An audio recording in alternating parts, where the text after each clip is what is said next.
Welcome back to my channel. ಹೊಸದಾಗಿ channel ನೋಡ್ತಾ ಇದ್ದರೆ ಸಬ್ಸ್ಕ್ರೈಬ್ ಮಾಡಿಕೊಂಡು ಸಪೋರ್ಟ್ ಮಾಡಿ.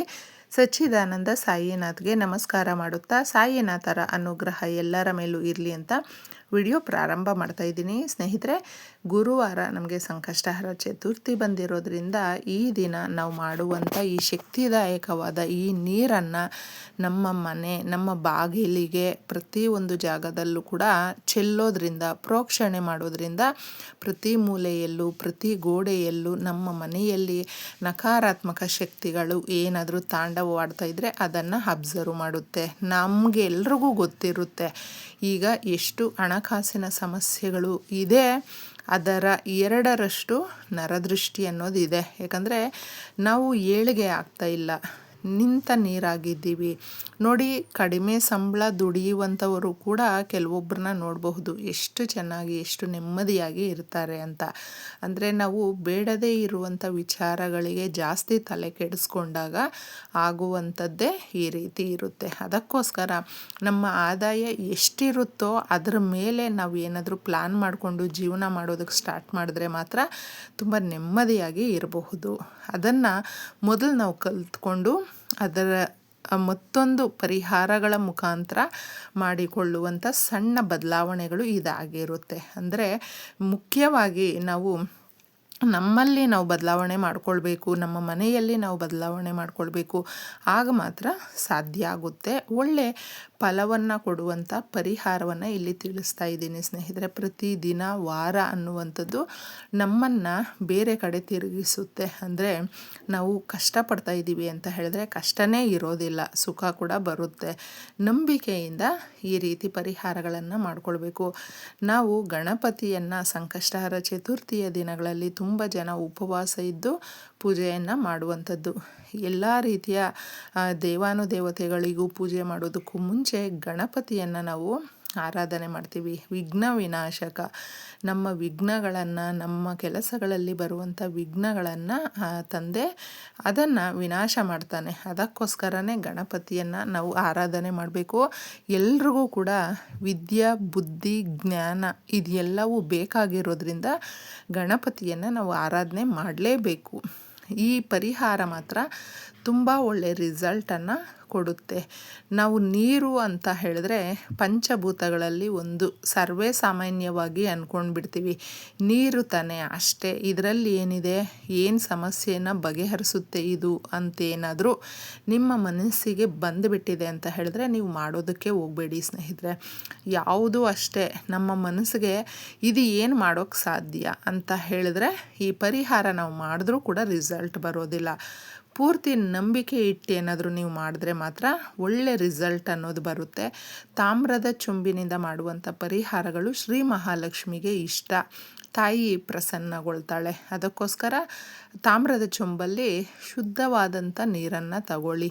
ನಿಮಗೆ ಚೊಂಬಿಲ್ಲ ಅಂತ ಹೇಳಿದ್ರೆ ತಾಮ್ರದ ಲೋಟ ಇದ್ದರೂ ಪರವಾಗಿಲ್ಲ, ಬೌಲ್ ಇದ್ದರೂ ಪರವಾಗಿಲ್ಲ, ಯಾವುದೇ ಆದ್ರೂ ತಾಮ್ರದ್ದಿದ್ದರೆ ಅದನ್ನು ಬಳಸ್ಕೊಳ್ಳಿ. ಗುರುವಾರ ಪ್ಲಸ್ ನಾವು ಅರಿಶಿಣ, ಗುರುಬಲವನ್ನು ಜಾಸ್ತಿ ಮಾಡೋದಕ್ಕೆ ಎಲ್ಲ ಶುಭ ಕಾರ್ಯಗಳಿಗೂ ಕೂಡ ನಾವು ಅರಿಶಿಣವನ್ನು ತಗೊಳ್ತೀವಿ. ಹೆಣ್ಮಕ್ಳು ಏನಾದರೂ ಅರಿಶಿಣವನ್ನು ಲೇಪನ ಮಾಡಿದಾಗ ನೋಡಬಹುದು, ನೋಡೋದಕ್ಕೆ ಇಷ್ಟು ಮಹಾಲಕ್ಷ್ಮಿ ಥರ ಇದ್ದಾಳೆ ಅನ್ನುವಂಥ ಕಳೆ ಬಂದುಬಿಡುತ್ತೆ. ಅಷ್ಟೊಂದು ಶಕ್ತಿ ಅರಿಶಿಣಕ್ಕೆ ಇದೆ. ಇನ್ನು ನಮ್ಮ ಸುತ್ತಮುತ್ತ ಇರುವಂಥ ನಕಾರಾತ್ಮಕ ಶಕ್ತಿಗಳನ್ನು ಓಡಿಸಿ ತುಂಬಾ ಚೆನ್ನಾಗಿರುವಂತೆ ಮಾಡುವಂಥ ಒಂದು ವಸ್ತು ಇದೆ ಅಂತ ಹೇಳಿದ್ರೆ ಬೇವಿನ ಎಲೆಗಳು.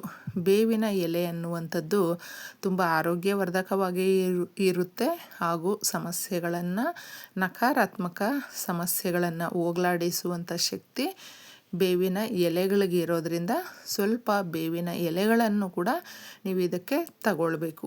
ಇನ್ನು ಸ್ವಲ್ಪ ಗಂಧವನ್ನು ತಗೊಳ್ಳಿ, ಅಷ್ಟಗಂಧ ಇರುತ್ತಲ್ವ ಅದನ್ನು ಕೂಡ ತಗೊಳ್ಬಹುದು. ಗಂಧವನ್ನು ಒಂದಷ್ಟು ನಾವು ತಗೊಳ್ಬೇಕು. ದೈವಿಕ ಪೂಜೆಗಳನ್ನು ನಾವು ಮಾಡಬೇಕಾದ್ರೂ ಕೂಡ ಗಂಧ ಅನ್ನುವಂಥದ್ದು ತುಂಬಾ ಕಷ್ಟಗಳನ್ನು ಎಳೆದುಕೊಂಡು ಎಲ್ಲ ಸಂತೋಷಗಳನ್ನು ಕೊಡುವಂಥ ಶಕ್ತಿ ಶಕ್ತಿ ಗಂಧದಲ್ಲಿ ಇರೋದ್ರಿಂದ ಸ್ವಲ್ಪ ನಾವು ಗಂಧವನ್ನು ತಗೊಳ್ಬೇಕು. ಮನುಷ್ಯರೇ ಆಗಿರಬಹುದು, ನಾವು ಯಾವುದೇ ರೀತಿಯಾದಂಥ ಒಂದು ಕೆಟ್ಟ ಜಾಗಕ್ಕೆ ಹೋಗೋದಿಲ್ಲ. ಅಲ್ಲಿ ಏನಾದರೂ ಒಂದು ಕೆಟ್ಟದಾಗಿದೆ, ವಾತಾವರಣ ಕೂಡ ಚೆನ್ನಾಗಿಲ್ಲಪ್ಪ ಅಂತ ಹೇಳಿದ್ರೆ ನಾವು ಆ ಜಾಗಕ್ಕೆ ಹೋಗೋದಿಲ್ಲ. ಸುಗಂಧ ಭರಿತವಾಗಿ ಇರಬೇಕು ಅಂತ ನಾವು ಕೂಡ ಬಯಸ್ತೀವಲ್ವ. ಅದೇ ಜಾಗಕ್ಕೆ ತಾಯಿ ಕೂಡ ಬರುವಂಥದ್ದು. ಶ್ರೀ ಮಹಾಲಕ್ಷ್ಮಿ ಎಲ್ಲಿ ಸುಗಂಧ ಭರಿತವಾಗಿ ಇರುತ್ತೋ ಆ ಜಾಗಕ್ಕೆ ತಾಯಿ ಬರ್ತಾಳೆ.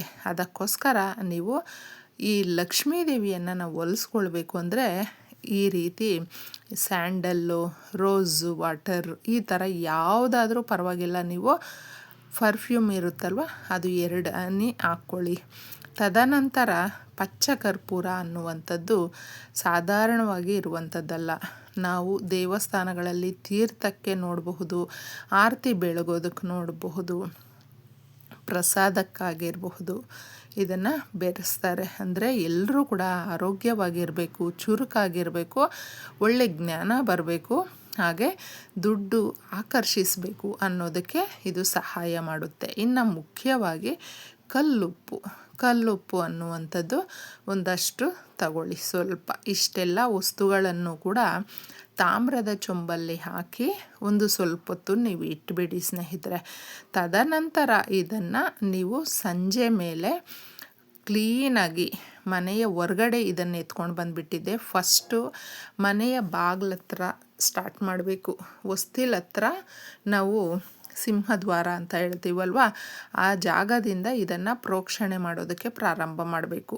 ಮನೆಯ ಬಾಗಿಲತ್ರ ಹಾಗೂ ಮನೆಯ ಒಳಗಡೆ ಕಿಟಕಿಗಳು, ದೇವರ ಮನೆ, ಕಿಚನ್ನು, ಹಾಲು ಇದಕ್ಕೆಲ್ಲವನ್ನು ಕೂಡ ನಾವು ಪ್ರೋಕ್ಷಣೆ ಮಾಡಬೇಕು. ಈ ಶಕ್ತಿದಾಯಕವಾದ ನೀರನ್ನು ನಂಬಿಕೆಯಿಂದ ಪ್ರಾರ್ಥನೆ ಮಾಡಿಕೊಳ್ಳಿ. ನಿಮ್ಮ ಇಷ್ಟ ದೇವರು, ನಿಮ್ಮ ಮನೆ ದೇವರು ಗಣಪತಿಯನ್ನು ಕೇಳ್ಕೊಳ್ಳಿ.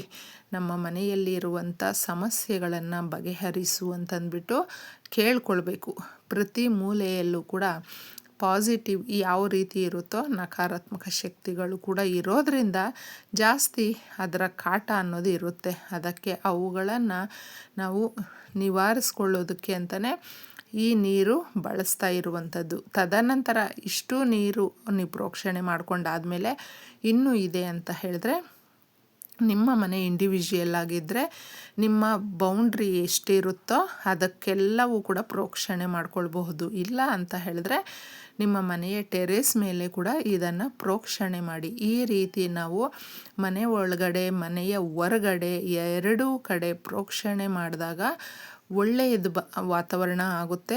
ಅದರಿಂದ ಒಳ್ಳೆಯ ಕೆಲಸಗಳು ಮಾಡೋದಕ್ಕೆ, ನಮ್ಮ ಮನೆಗೆ ಶ್ರೀ ಮಹಾಲಕ್ಷ್ಮಿ ಬರೋದಕ್ಕೆ ಎಲ್ಲವೂ ಕೂಡ ಸಹಾಯ ಮಾಡುತ್ತೆ. ಇಷ್ಟು ಸುಲಭವಾಗಿ ಮಾಡ್ಕೊಳ್ಳಿ. ಎಲ್ರಿಗೂ ಒಳ್ಳೆಯದಾಗಲಿ.